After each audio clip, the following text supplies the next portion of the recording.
Tervetuloa Sipoon jatkepajalle. Tämä meikä kanavan seuraajille tämä Max Speeding Rotsi, eli maksimikaahailu-kepit taitaa olla ihan tuttu merkki. Eli ainakin tuossa meidän melkeinpä kaikissa moottoreissa, mitä viime aikoina kasattu, on Max Speeding Rotsin kiertokanget pistetty niihin. Ja nehän ainakin, mitä olen itse todennut, niin hintasekseen erittäin laadukkaita kiertokankia.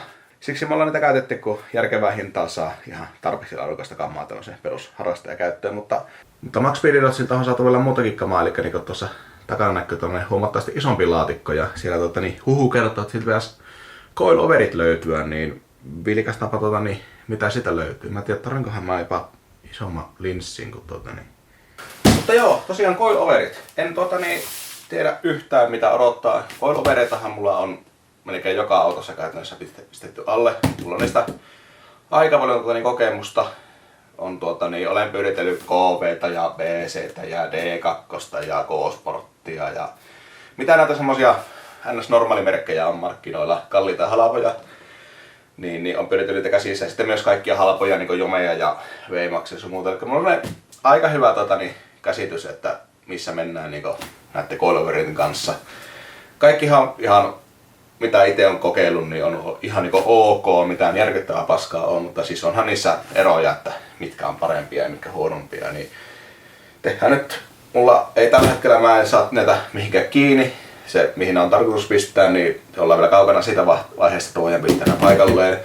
Mutta tehdään nyt tänne unboxing video ja tarkastellaan vähän silmämääräisesti miltä mä näyttää, kun nämähän ei oikeesti maksa juuri mitään. Oliko nämä, puhuttiin puntina, oliko 300, 3,5.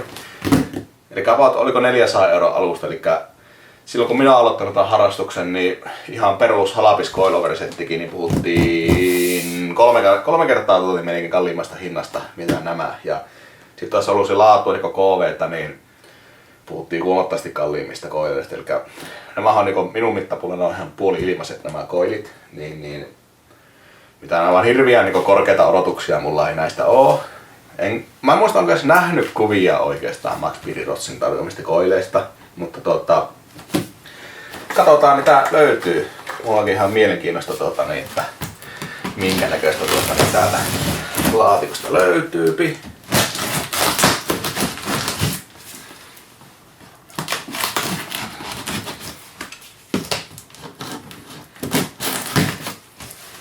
Ne yritys tiivistyy. Täältä löytyy luovia. Ja nämä on siniset. Mä en muista mitähän mä käskin lähettää. No kumminkin. Semmoset koilit. Paketointi on näköjään vähän antanut kuljetuksesta periksi. Täällä on perus Max Speeding Rotsin laput. Mainokset joo. Focus on performance. Kyllä, 100% uusia, mutta ensimmäinen puute näin ainakin Suomea ajatellen, niin näistä puuttuu tuffulaput kokonaan. Se ei ole maailman kaatava asia. Vanhoissa autoissa ei Suomessa tarvi. Uimissa pitää olla tuffulaput tai sitten valmistajan todistus, että nämä passaa siihen autoon. Mä en tiedä. Vähän riippuu katsarista, mitä se käytännössä tarkoittaa, mutta tuffulaput on helpot, ne kun puuttuu uudemmasta, niin on käsittääkseni mahdollista leimata, mutta vähän siis helpommalla mitä on. Täältä löytyy näköjään säätärinkulat ja näköjään asennusohjeet, jos on muuta näitä olevan. Ei varmaan hirviä monta henkilöä haittaa, mutta yleensä jotakin ainakin löytyy. Nämä tuntuu ainakin olevan ihan, no en tiedä. Kun joskus nämä on niin pehmeitä tavaraa Kiinan kamoissa, että kun tästä väännät, niin nämä on umpimutkalla, vaan nämä nyt edes tämän kestää. Koska monestihan nämä rinkulat jää melko jummiin, niin sitten näillä kun koetat vääntää, niin vaan nämä työkalut menee paskaksi. Nämä ei ainakaan olen nähnyt huonompiakin tämmösiä, eli tämä käsivääntämistesti nyt ei kerro, onko ne oikeasti kestäviä, ei, mutta ainakin ei ihan satanaan tinasta tehtyjä ole. Mutta siinä oli oikeastaan iskareiden lisäksi ekstra jutut, mitä täältä löytyy. Okei, puhutaan taas varmasti ehdottomasti halvimmasta koileista, mitä kaupasta saa, niin En mitään aivan järjettömiä odottanutkaan. No, nämä on tarkemmin sanottuna E39 tarkoitetut jouset ja iskarit. Mä valittiin tämän setin siksi, koska tämä on tätä mallia koileista, mistä mä tykkään. Eli sä voit säätää tästä jousilautasta erikseen jousien esijännityksen ja sitten tämä koko paketin korkeus säädetään tämmöisellä muhuvilla, mikä tulee autoon, mikähän tämä on tämä oikea nimi, kumminkin.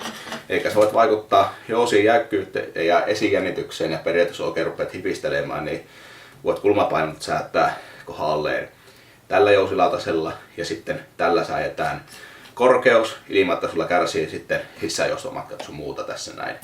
Niin mä tykkään tästä koilimallista paljon enemmän verrattuna siihen, että sulla on tämä yhtä pakettia ja sitten sä ajat korkeuden tästä näin jousilautasesta ja sitten sulla on semmonen apujousi täällä. Niin mä itse vihaan suunnattomasti sitä pakettia, koska monesti ainakin itellä tahtoo olla, että haluaa sen verran linttaa vehkeä, että se menee niin lyhyeksi joustomatka siitä, että niillä on aivan susipaskaa ajaa niillä iskareilla sen jälkeen. Niin se, että sulla on tämmönen erikseen säädettävä korkeus ja esijännitys, niin tämä on paljon parempi designi, mitä on jonkun mallista. Niin kuin taitaa KVDllä tehdä semmosia, niin en itse tykkää ollenkaan siitä. Sitten tänne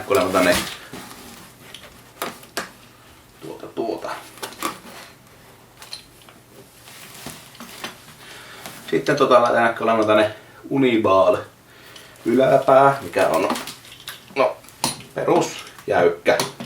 Tämmönen se on niinku aina yleensä. Ja tässä on sitten esimerkiksi otetaan D2 ja BC, niin niissähän tämä on jäykkä, niin kuin tämäkin on. Aika normaalia, mutta sitten niissä on teflon renkaat täällä, minkä varassa tämä eessä kääntyy. Mutta näissä mä nyt en hoksaa, eli syökö nämä hei, Pettu kerkele. Täällä löytyy itse asiassa laakeri tuolta. Pitäisköhän?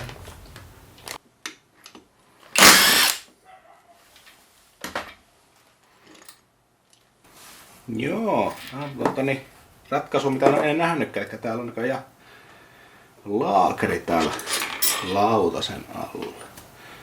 Onkohan tämä pikkusen karun kuun tunnoinen laakeri?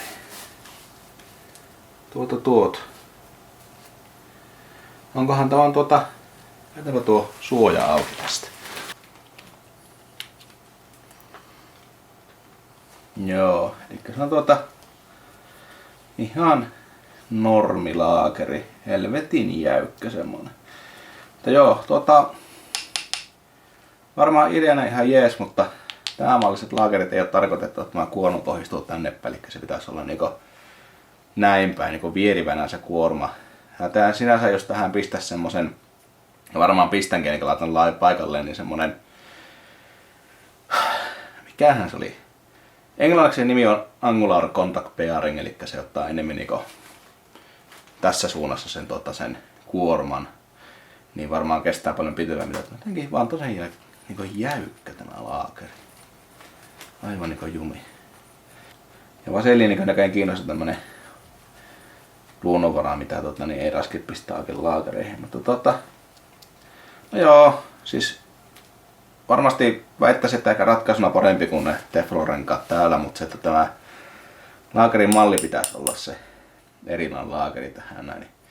Tai tosiaan vaihtaa se, muutenkin tää on niin ihmeellisen jäykän tuntunut, että vaihan kyllä paremman laakerin ennen kuin pistä itselle paikalleen. Mutta siis joo, se selittäisi, että miksi täällä on teflonrenkaata ja sitten tosi tämä on niin jäykkä, eikä siis tämän mallin nivelen pitääkin olla jäykkäisimpiä olla se löysä, että se pyörii, se muuten kolisee siellä, että tämä on ihan jees, mutta siis muuten työjäljen puolesta ja kaikesta ihan jees, puretaanpa vielä tätä.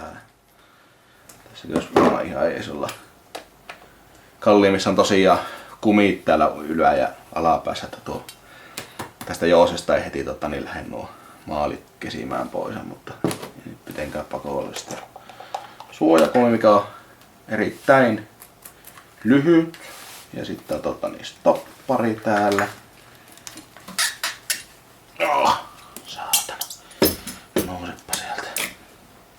Semmonen, eli ihan peruskauraa ja onko nämä kaasuiskarit on. Ne nousee ylös. Tämä nyt sen, että tuntuu ihan normaalilta, että ei sen puoleen. Joo. Ihan minusta perus iskarit. Ei mitään niinku huippulautua, mutta ei mitään pohjan norteerauksia. Että kai tämä ihan iskarista menee. Ei ainakaan tällä osiossa kriittistä. Että tämä laakeri täällä on kyllä niinku yhdennäköinen heikko kohta meikäläisen mielestä, mutta muutenkaan tämä niinku vaikuttaa ihan jees paketilta. Täälläkin jopa tämmöset näin. Vittu nyt mulla ei pistää tätä muotoon.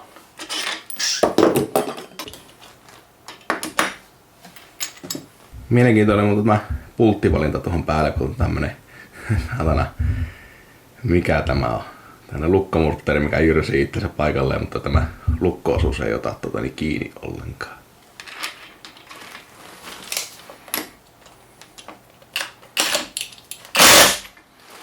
Joo, sitten yläpäässä edessä, tämä on tosiaan etuiskari.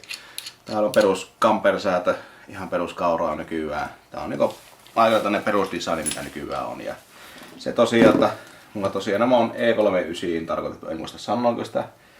Ja niin se, että miksi mä nämä valakkasin tähän hommaan, on sen takia, että näissä on tämä alaholokki, niin tämä on näyttelevä rautaa, niin tämähän saa pistettyä mihin vaan. Niin kuin esimerkiksi E30 on semmoinen, että siinä on tämmöinen holokki, mikä hitsataan. Niin tämähän voi mihin vaan korimallia helposti hitsata kiinni. Ja tämä yläpää on tämmöinen aika perusgeneerinen 3-pulttinen kiinnitys.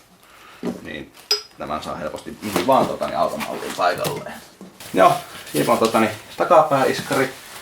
Kokeillaanpa, käytetäänpä näitä. Joo, nää on vähän en tykkää näistä, eli näitä on yleensä kaksi erilaista, koska näissä on nämä on eri kokoiset, sillä että toinen olisi toiseen, mutta nää vähän hassut, että oikein kumpikaan istu niinku kumpaakaan.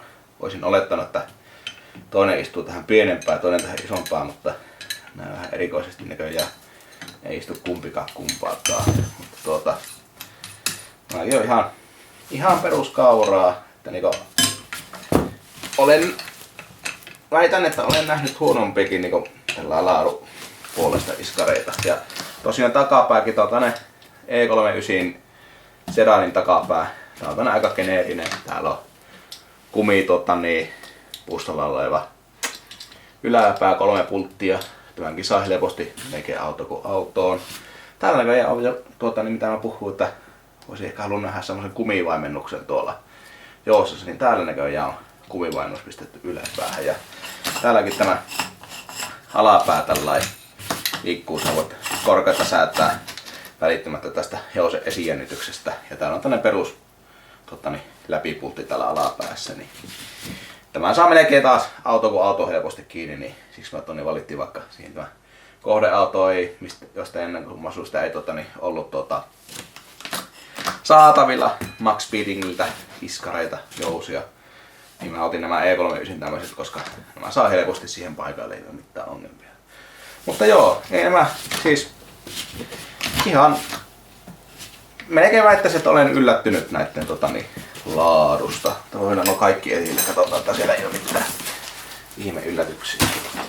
Mutta joo, mullapa tämmöstä unboxing kokemusta kummempaa näistä koileista niin tehdäänpä sillä, että jos joku muu on sattunut kokeilemaan tätä Max Speed Dodgen coiloveria käytännössä, niin voi sinne vaikka sinne video alle kommentoida, että tekikö näillä yhtään mitään. Että mulla ei ole itsellä ainakaan sen kummemmin mitään kokemusta käytännössä näistä, että mä voin katsoa että työjälkiä näistä, että miltä nämä näytöstää ja designia ja sun muuta, mutta sitten käytän tähän sitten kertoa, että kestääkö nämä mitään ja tekikö näillä mitään sun muuta, niin tosiaan jos jollakin on kokemusta, niin vapaasti kommentoikaa sinne alle, että minkälaisia on, niin eikä sitten joku muu saa sitten tietoa, että kannattaako näitä ostaa vai ei. Mutta sinnepä se alkaisi olla tällä kertaa.